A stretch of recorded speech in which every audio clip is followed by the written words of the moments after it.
for taking time to come here this late afternoon to listen to me, to honor our invitation. The last time I was here last year, so many people asked me why it took me that long to come to the UK. Last year was the first time I came since I was elected vice president in this country. And then I promised I'm going to come back. So I've been in Europe, moving to a few European countries to do some work for government and to follow up on the visit of His Excellency to France on some concrete things to do. Then I said, since I promised to come back, I'm going to come back. So I am here, and this time, the message I sent the last time, most of the issues I discussed, and most of the issues I raised are the same. I used the opportunity the last time to talk about how far we've come as a country, and what we intend to do.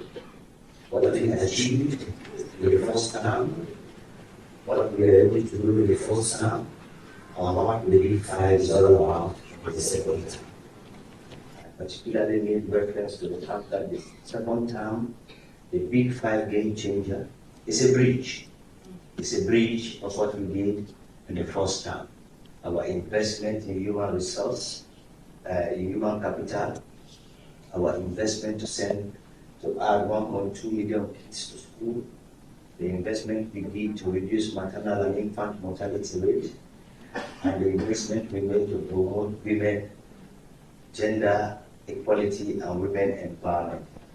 Today, we are very proud and we are very happy about the dividend we have in that country.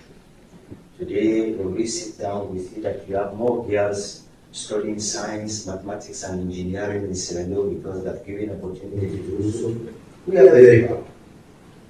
Today, when we have more than 30% of women in parliament, we are proud. Today, when we have more than 30% of women in high top positions, including cabinet positions, we are very proud. Today, when you see just yesterday that Sierra Leone was also, for the second time approved an NCC compact of 480 million to spend on the energy sector. We are happy. So these are some of the investments we have done as a government and we will continue to do. The Big Five, like I said, is a bridge. We are building a bridge to the investment we did in the first 5 years. The Big Five is our field slogan. That's number one. Why we are focusing on agriculture? Sierra Leone, between 2017 and 2020, we are spending 28% of our import on food. The sub-Saharan African average is 15%. Sierra Leone was up like 8%, meaning that Sierra Leone is one of the countries that's spending more money on importing food. 3% of what we import is food. So we said, for a country that has fantastic vegetation, good climate, adequate rainfall and upland, we need to focus on agriculture. The world's agriculture is about three things. Number one, food security and food sufficiency. Two, create opportunity to establish small-scale industries that will do agro-processing. What we are doing today, we produce sardines in export in Sierra. Today we produce onion in Sierra Leone, we reduce the importation of onion. Today we produce cooking oil, we export cooking oil to all African countries. We export soap noodles, we export a lot of things. We export cooking oil, we export saline, we export soap, we export mandarin water to the developing countries. So that is all why we want to establish, we want to invest in increase, to expand opportunity. The third aspect is to grow the economy and create jobs. Because when you have more countries, women agriculture, doing food processes, will create jobs. And those companies are going to pay taxes. When they pay taxes, the government increases, and the government have more money to spend in the social sector.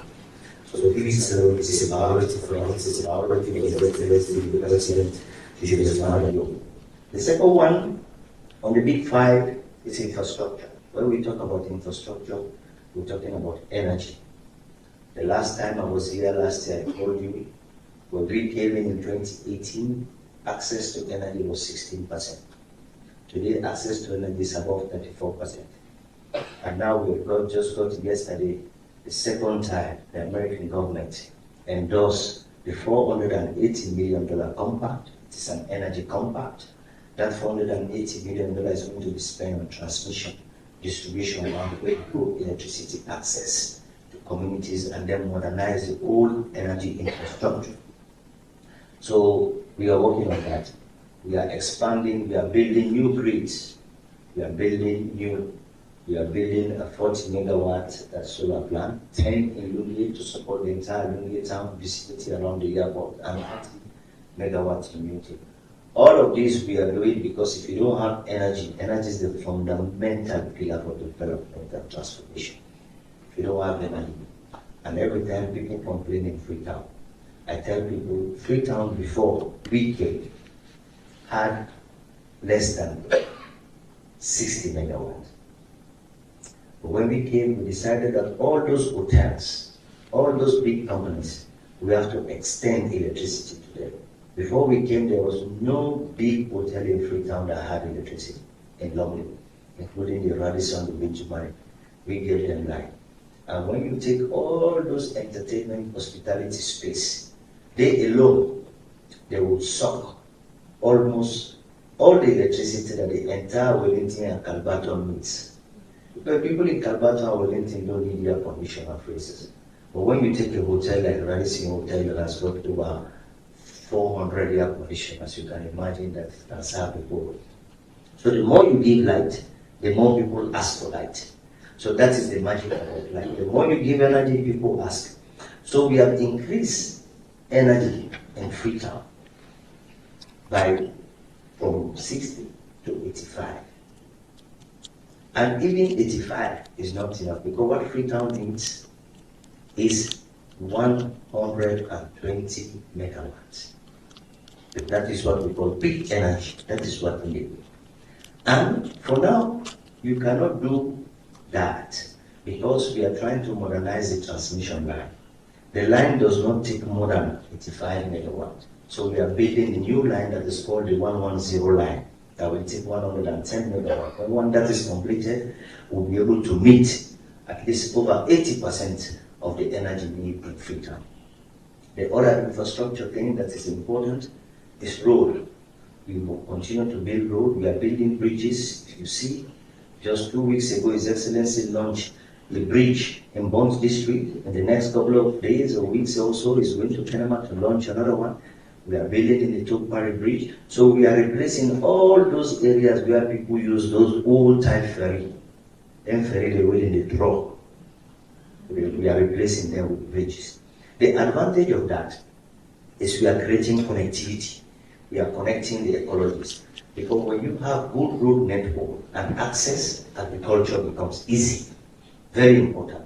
Because if not that ecologists, people will be able to plant, grow more food, but they will not have access to market. The incentive to grow more has to be linked to market. So we are building roads, we continue to build bridges. I'm just coming from France yesterday. I've been there. I've been discussing with companies that are going to build additional small bridges. We've completed the work last Tuesday evening. I'm still going there back on Monday. I have another meeting there on Wednesday to complete some of those projects to see how to push them. Because we realize that Sierra Leone has a lot of water, and then there's a lot of communities that are cut off by small bridges. So when you connect those communities, you'll be able to create access, free movement of goods and people. That is for road network. On the infrastructure is also internet. We are expanding internet. We have expanded the fiber optic to every district in Sierra Leone. Today, we have increased the number of people that are using internet in Sierra Leone. We have doubled it. And then we have reduced the cost of data in Sierra Leone considerably. Now, the connectivity in Sierra Leone is high. No matter which villages people find themselves, majority of people in the villages cannot make a call. And we continue to expand that infrastructure. That is something. We are also working on water supply. So many other communities like places that never had water supply before, we're taking water supply. And then we're trying to also modernize the water supply system in Freetown. We continue to expand the access. We are around Shell Company now. We're trying to move. But you know, the water supply in Freetown has got a lot of couple of other challenges. One is the topography. When you look at Freetown, the topography in Freetown, the water infrastructure in Freetown was established for 320,000 people. Today there are about 2 million people in the Western region. And for you to support them with that kind of topography becomes challenging. So I'm just coming from the British investment, international investment. We talk about the resources they want to put into the water sector. That is where I'm just coming from. Just coming from that meeting with the High Commissioner to discuss their investment. The British international investment is an outfit here. They are investing a lot of money in Sierra Leone. They develop a portfolio of £100 million that they are developing in Sierra Leone. Already they are supporting agro-business. They are giving money to EcoBank. So EcoBank is providing loan for small businesses done by them. They are also supporting companies like Shakandas, like Julax. They are giving them loan with very small interest. So they've been doing very well. So I use the opportunity to check out their office, to go and thank them on behalf of the people of Sierra Leone for their continuous support, to tell them and to give them new areas where they can make us, where they can also support and how to build coalition. We are encouraging them to come over. As you know, we are trying to privatize EDSA. The reason why we are privatizing EDSA is because we are suffering from a lot of economic losses, meaning that in Sierra Leone, the money we are putting into the energy sector, we are not getting it back. That is why we have very close to nearly over $68 million energy debt, because the money we are putting, we are not getting it back. So we are privatizing it so that companies can come take over. EDSA is no longer a government outfit. They will be able to do business like you have here, private entities to come. But that does not mean that government is not going to regulate the tariff. That is why government has established the Electricity and Water Regulatory Commission, so that we can make sure that all utilities like electricity, water, is still regulated. So we are doing that investment. Of course, I've spoken about job creation. Job creation is another number 3. Number 2 of the big 5. Job creation is essentially the future, because the African continent is very young. Sierra Leone population is very young.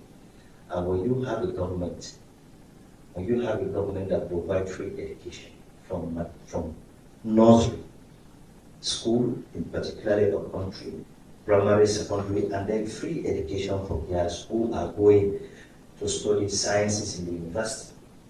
If you have that kind of government, then that kind of government has to take job creation very, very seriously. To last year alone, now you have over 173,000 young Sierra Leoneans that passed public exams because of the investment we are making in education. Because in the last 10 years, we have recruited over 12,000 teachers. We have created teacher training. We are trying to improve quality. We are paying school learning and teaching material.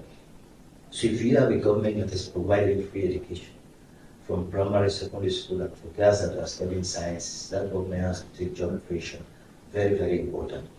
Because in 20, I can give you statistics, in 2017, the birth rate in Sierra Leone was 214,000 births. In 2023, about 315,000 kids that were born in Sierra Leone that survived. Wow.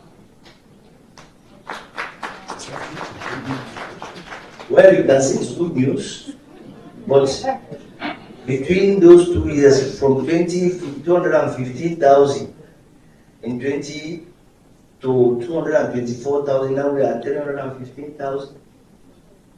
And then those very kids, they will go to school free. So you imagine the number of kids that will be in university in the next 10, 20 years. If you don't provide jobs for them, it's going to be a disaster. That is why job creation is one of the big 5 that His Excellency said we are focusing on. But the key for job creation is the kind of competitive environment we are creating for private businesses to come to invest in Senegal, because the private sector that is going to drive job creation. So that is the opportunity. We continue to create jobs. I don't have all the statistics, but the next time the Minister of Labour comes, I'll be able to give you track the jobs we create, both in the private sector and also in the public sector. We continue to create a lot of jobs. We have divided all the sectors. We have agreed that every sector has a target. So we are monitoring them. The only thing we are not monitoring at this stage is the jobs that are created in the informal sector. For any job where somebody is going to be registered in NACIT, we know that that's another job that has been created. NACIT registration, that is what we use. Also mining companies. So that is another key challenge. The other ambit of the reform of the Big Five is the reform of the public service. It's a very painful exercise because when you know public service, not only in Africa but also around the world, they are not as competitive as the private sector. Private sector is driven by a goal for change. There is an objective, there is profitability, and because of that, there is a lot of modernization. So the public sector needs to catch up with our aspiration. You need to have public servants that are up to the task, public servants that are young, that have the technical skills, and then public service that can attract young people. So it's very difficult for government to attract young engineers because engineers are paid in the private sector higher. When they go into the public sector, they are paid low. So there's no incentive for them. Lawyers don't want to work for government here because lawyers that are working for government are paid very low, so they go to private practice. So if the government really wants to attract the right skill set, and they use that skill set for the modernization, the transformation of the economy, then government has to be able to reform it. So we are working on that. We created a whole ministry responsible for public administration. It's undertaking that reform. It's a painful reform because it means it's going to involve a lot of realignment. It's going to involve a lot of functional review. You come to this department, you look at the department, you see whether the department is fit for purpose. If the department is not fit for purpose, either you re-engineer the department or you close it down. People lose jobs. But then we try as much as possible to make it less painful. You know, everybody likes reform, but when the reform is going to swallow you, it becomes very problematic. Nobody wants a reform that is going to swallow you in the back. So we are working on that as well. So those are the things that we are working on, and we are going very well. We are building, we are attracting investment in the country, we are building strategic relationships. Just 2 weeks ago, I was in Spain to represent His Excellency on the famous what they call the FFD, that is the Finance for Development Conference. Key message in that conference that came from that conference, particularly the roundtable that I chaired with the President of Estonia, we agreed that global development support is dwindling. For most of you that are already there, you know that the British government, like any other Western government, have decided to cut development aid and spend more on defense. They want to spend more. Not only development, they are even going to cut social budget and then go increase security and defense budget. So that is going to affect development financing. Because in sub-Saharan African country, when a country like Sierra Leone design a budget, let's say the national budget is $2 billion or $1 billion, almost 20, 25 to 30%, between 17 and 22% of that budget is financed from support from outside. So if they close it down, it means Sierra Leone will have to look for that gap. So how are we going to look for that gap? The only way is to really be serious about domestic revenue collection, reduce corruption, increase accountability, increase transparency, reform the public sector to reduce wastefulness, and more importantly, open up your country so that people come to your country and invest. When they invest, they pay tax. They are able to employ people, and those people are going to pay tax. They are going to pay heat tax. They are going to pay NACIT tax. Going to increase the wealth. So that is what we are doing. And every Sierra Leonean has a responsibility. I normally tell Sierra Leoneans, everywhere I go around the world when I have opportunity to meet them, that people go to your country to invest. They are not going there to seek blessing or divine deliverance. And they will stay in their country. They go to your country because they want to go and do business and they want to make profit. If the risk level in the country is high, and we are coming from British BII, they brought a journalist to interview me, and one of the questions that the journalist asked me is that foreign investors think that Sierra Leone is a high-risk country. So how are you going to convince investors to go and invest and bring their money to the country like Sierra Leone? I told them investment has both a demand and a supply side. The demand side is that as a government, you have to do your own part. You have to pass the laws, you have to pass regulations, you have to give confidence to investors so that when they come, they know their money is going to be protected, so that a government does not change. Tomorrow, a government comes and closes down a company or takes away a mining license. People must have gone to a bank to borrow $100 million to go and invest in a gold mine, and you close it. That is lack of security for investment. So I told them we are passing all those laws, and then we have established the National Investment Board, which is under my supervision in my office. I'm the co-chair together with His Excellency the President. The idea of that board is to be able to identify what are the potential obstacles for people to come and invest in Sierra Leone, and to be able to provide that opportunity as well. But also is stability. Nobody wants to put his money in a country that they predict is not stable, is not going to be stable in the next couple of years. And stability has different layers. One is the governance system that has to be inclusive, that has to be accountable, that has to be all-embracing. Second is the citizen themselves, promoting a very good, positive image about their country. Because when somebody wants to go to Sierra Leone, he's going to the internet to type, visit Sierra Leone. If he sees, the citizens of the country, that this is not a good country, people don't go and do census, they go to the internet and look. So all the while, I tell people that we have to promote inclusiveness for people to know that we are here as a government, we are working in the interest of the country. We are working in the interest of Sierra Leoneans. Just last year, I gave an example today in the mosque. Here I had the privilege to perform the bridge team. I told them last year, we had brothers and sisters in America who went to perform the Hajj. They went to Mecca. They were giving fake visas. They were giving visitors visas, not Hajj visas. Because they were giving visitors visas, they went to Jeddah. They could not allow them to enter Mecca.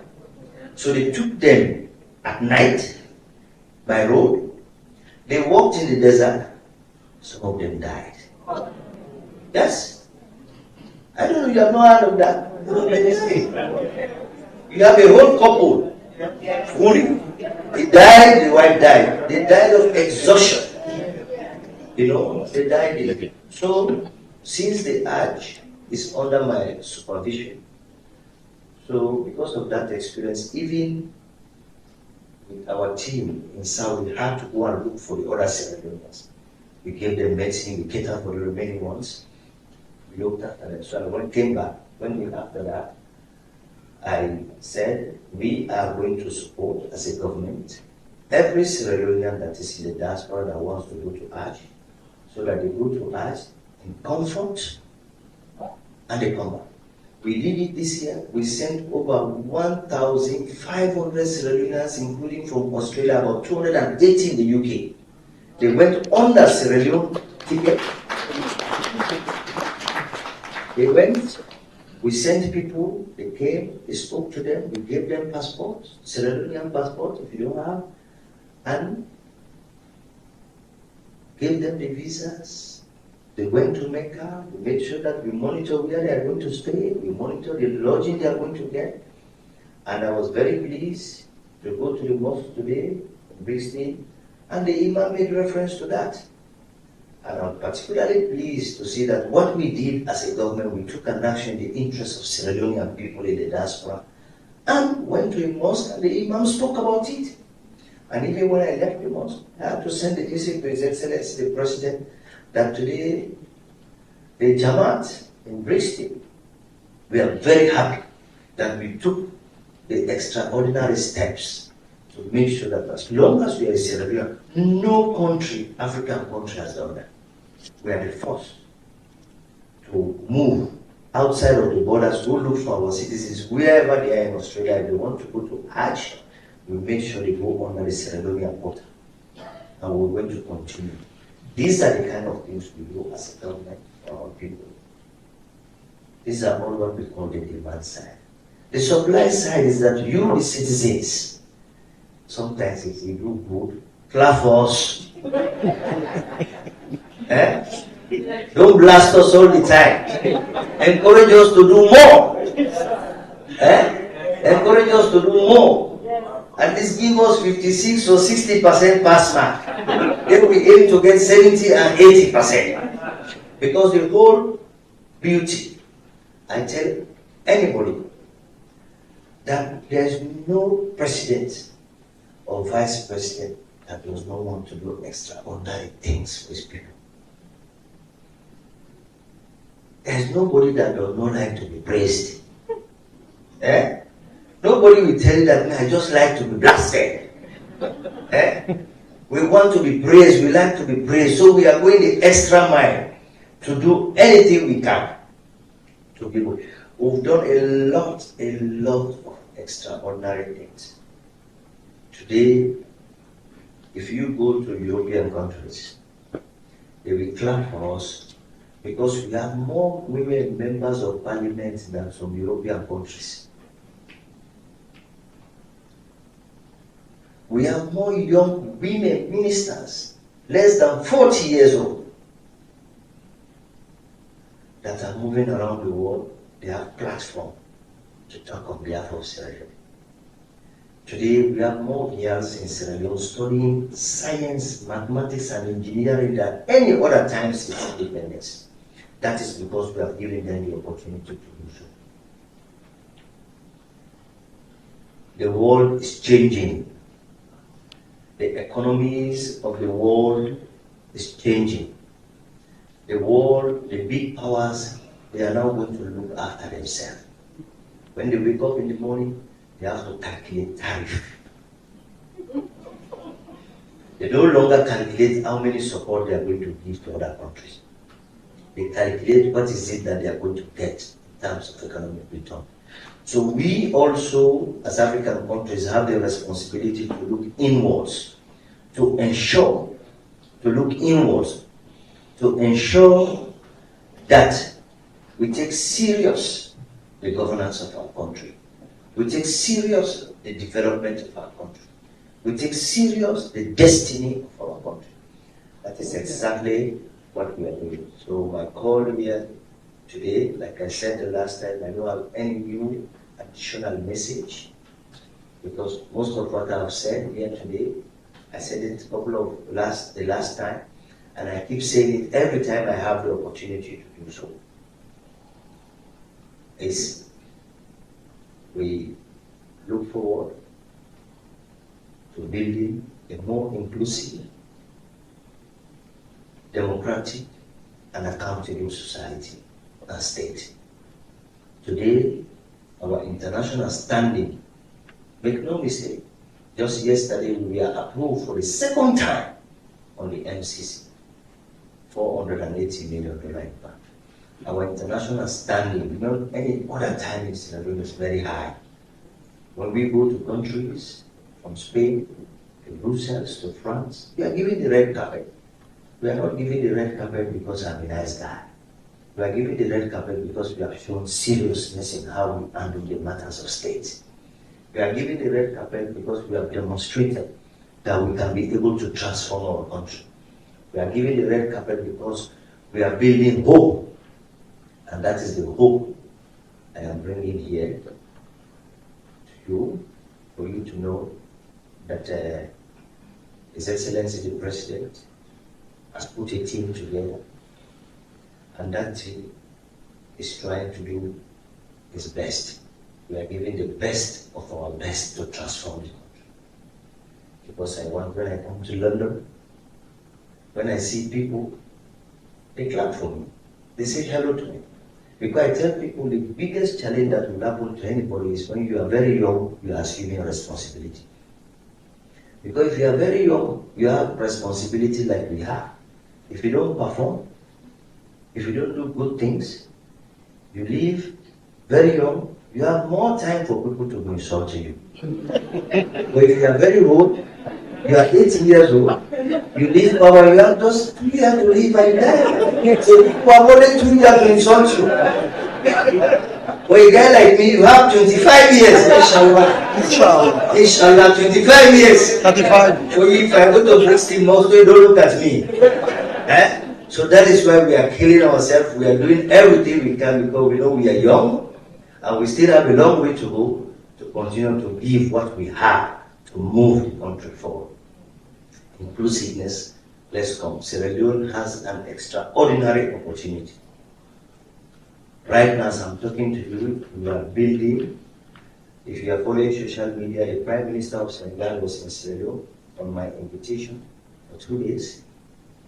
Because we are building what we call a mineral hub. Sierra Leone has got 22 billion tons of iron. For far too long, we are only getting very limited money. Not because we are corrupt, but because if you don't have space for transformation, and a country that has less than 300 megawatts cannot give energy to any company to do transformation. If not that, we will remove it from power because people will go without light. So the production cost to transform iron is high. So we decided, went to Senegal, sit down with the Senegalese government, they now have gas. Let's come together and develop what we call a mineral hub. In that mineral hub, iron from Senegal, iron from Sierra Leone, rutile from Sierra Leone, bauxite from will be transformed in Senegal, which is about 800 kilometers, rather than taking 16,000 kilometers. And then those two countries can be part of a shareholding of a big conglomerate that is going to supply iron to West Africa and Africa. They will be able to get money and use that money for development. So these are the kind of initiatives we are taking, extraordinary step, just to make sure that we bring development to Sierra Leone. So I want to stop here so that I can give you the opportunity like the last time, so that you can ask questions that are not too difficult, that I can answer easily. The difficult question, when I put you ask the High Commissioner. As you see, at least the High Commissioner is older than me. So I have long time to be insulted with you. That's it. So I want to thank you very much.